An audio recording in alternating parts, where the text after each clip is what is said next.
Hi, I'm Scott. In this video, I'm going to show you how to make this, which is a full Dyneema version of a uh, Balearic style sling. So, very simple, very easy to make. This is going to be an uncut video, so you can see exactly how long it takes to make the sling. Uh, Insanely strong, very lightweight, water resistant. It's about the fastest way to make a traditional style sling that I know of. So, enjoy. Okay, so again, here's what we're making. The old Dyneema Balearic sling using 3 Brummel splices and a double overhand knot. To start out with, I have a length of 1/4 inch Dyneema that is a little over double the length of the sling I'm wanting to make. So this is actually 100 inches. I sourced it from a towing rope, which is actually often a cheaper way to source Dyneema than buying it straight. So I'm going to give all the dimensions of everything that I'm doing. At the end, you'll see what the final result is, and then you can tweak dimensions as you want when making your sling. So first off, I'm going to find the middle. There's the middle. And I'm going to make a couple marks with a Sharpie on where I want my finger loop. There. So for this, you will need a fid. Make sure that the fid that you have has full depth. There are some metal fids that are only penetrate that far up into the fid. Much easier to use a full depth fid when doing this project. So push through, bring it through until the other mark carries through. Then pierce through at that mark. Take this end, slide it through, and this is a very powerful locking splice. So you see these 2 joints here. When I pull that together, those 2 will meet each other and lock in a way that cannot physically be undone. So this fits my finger very well, so that is good. Now, next thing I'm going to do, I'm going to make a mark on where I want the start of my pouch to be. So let me see what I have on this one.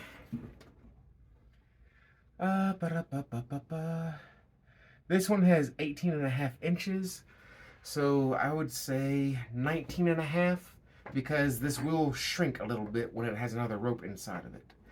So I'll take this,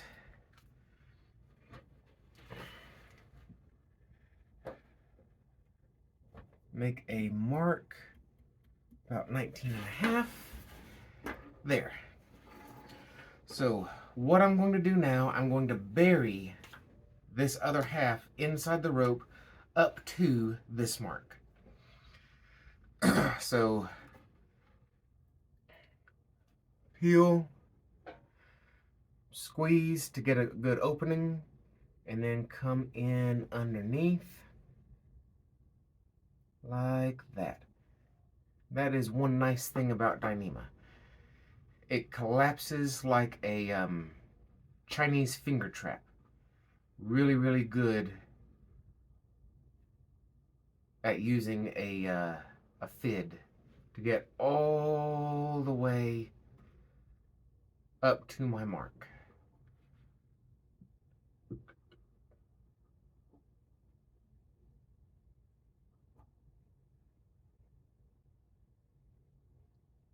And there's my mark. Now, this is important. This rope has the splice going this way, so I want to come out the side. If I come out the top, my sling is going to be turned 90 degrees. I want to make sure all 3 Brummel splices are in the same plane of the rope. So for this, I'm going to pop out of the side in this direction. There. So now I can take this, slide it all the way down my fid, push through, and there's my rope. I can pull it all the way through, straighten that kink. There. Now, when I spread this out, there we go. So now, this half of my sling is double the width. So it's a little bit stiffer, it's a little bit thicker, which is exactly what I want for a Balearic style sling. So now, just out of curiosity, 17.5 inches. So it actually shrunk 2 inches by doing that, which is okay because I'm actually wanting a larger pouch on the sling that I'm making right now. So it shrunk 2 inches when I buried it. So for my pouch, I'm going to make another, let me go ahead and do the splice here. So this rope comes out. I'm going to come through. This is basically a reverse splice to the one that we did, where we're starting with the line already buried. Pop this into here. Bring it out the other side. There we go. Like that. And then this one will pop through. Let me see. I've already pierced this one, so I need to pierce this one. All right. There we go. So that will go through there. And now I've made a lock there that cannot go any farther.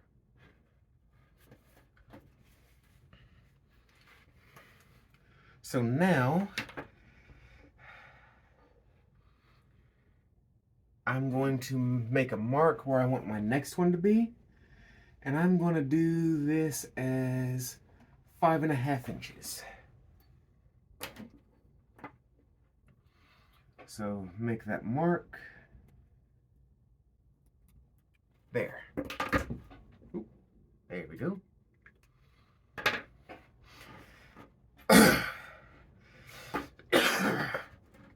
So as I mentioned, here's the importance of having the Brummel splices in the same plane. This loop is laying flat and the pouch is laying flat. And I want to make sure that when I splice here, it's also going in this plane. So for this, I will squeeze here, come through,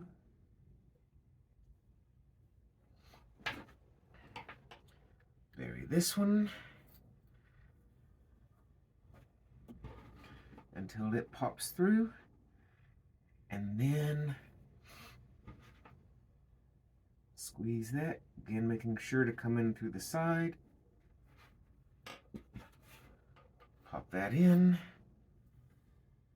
There we go. And now I have the double pierce through, which when I pull those together, makes them lock together. Like that. So that is not coming undone on either side of that Brummel splice. That is locked together. And there's my pouch. Now, this side gets a little bit interesting, which I am doing good. All right. So I have one of these strands that's ended up a little bit shorter, so I'm going to choose that one to work with.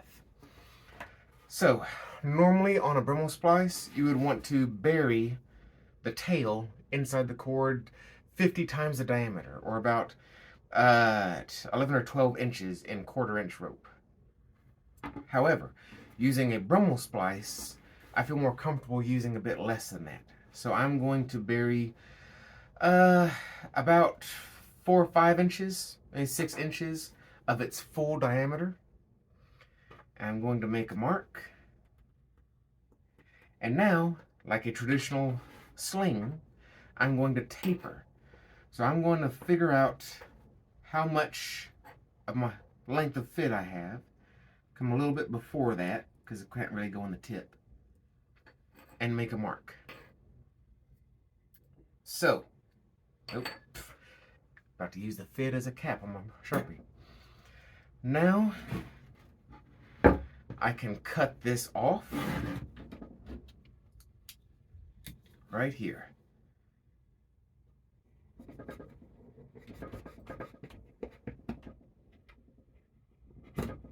There we go. And what I'm going to do, I'm going to taper this last part by snipping off a couple threads every so often. So I'm just going to snip. There we go. Oh, that's right. I had to use scissors on this, didn't I? All right, so I'm just going to loosen that up a little bit. Pull one of these fibers out. And you know, I think I'll go ahead and pull a second one out. I'll go ahead and start with my tapering too. And cut those off. So now this whole thing is a little thinner. Then I'm going to come up an inch. And I'm going to take a couple more. There's one. There's two. All right. Then I'm going to come up a bit more again, and I'm going to take two more. There's one. There's two. Cut those off.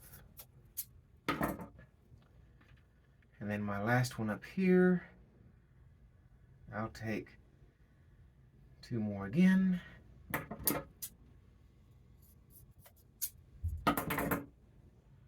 And why not just do one more little cut here.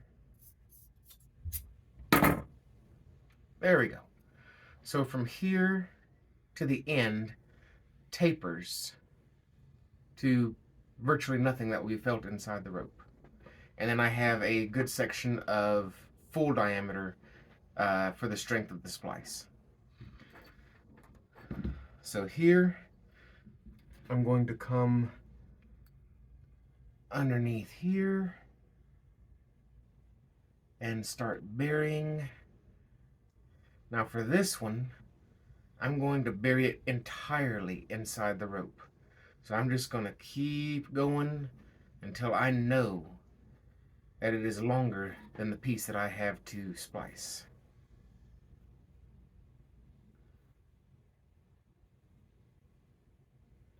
There we go.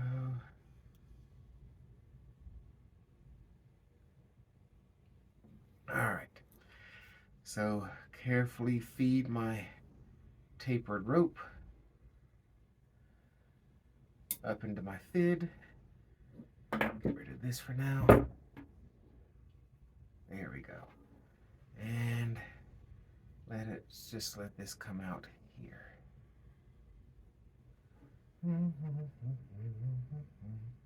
Come on now. There we go. That is a lot of rope to shove through a fid.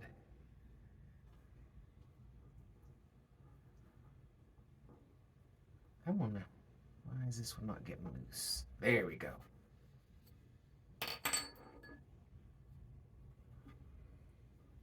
All right. So it is buried in there. There's the end sticking out. And when I stretch it out, that is it. So this can come here.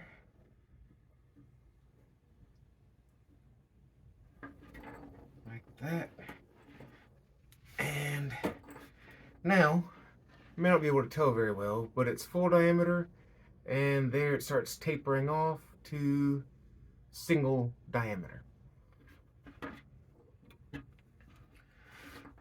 For the end,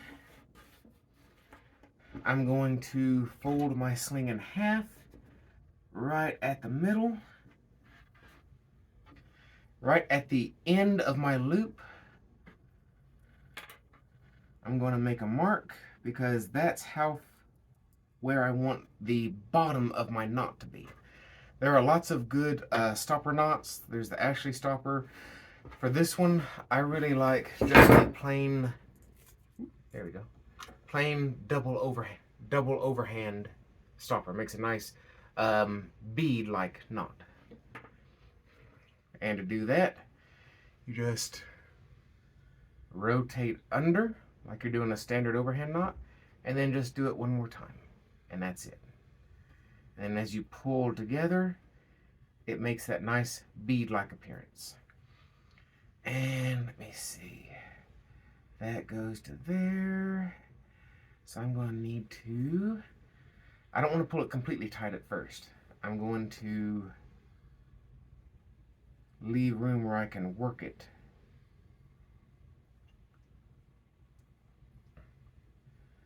Work it down.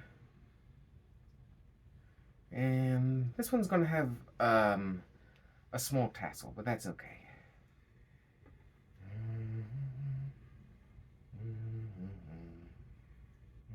Where's my mark? There's my mark. Yeah, that'll work.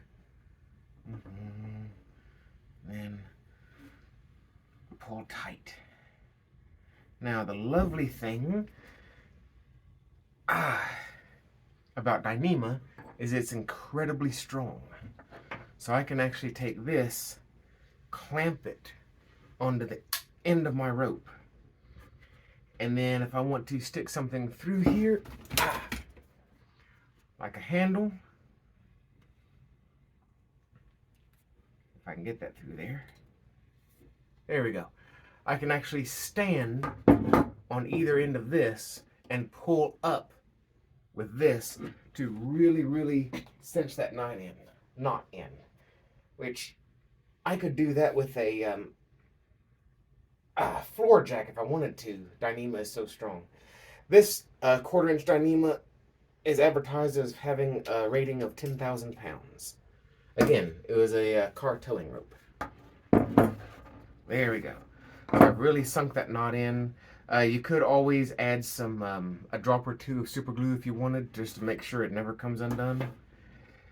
And then let me do this. Take that little bit of tape off the end. Allow this to spread out. Get my tassel. And then once I get it, just the main fiber spread out, that's really all I have to worry about. After 10 throws, it'll look like this. Just the act of slinging will soften that tassel out. There we go. So, in roughly 18 minutes, here is a extremely strong Balearic style sling using one piece of rope with 3 splices and 1 knot. About as simple as you can get and still have a high quality sling. Now if you want, you can coat the pouch in wax. You could also wrap it in like automotive high friction tape. Or you can just use as is.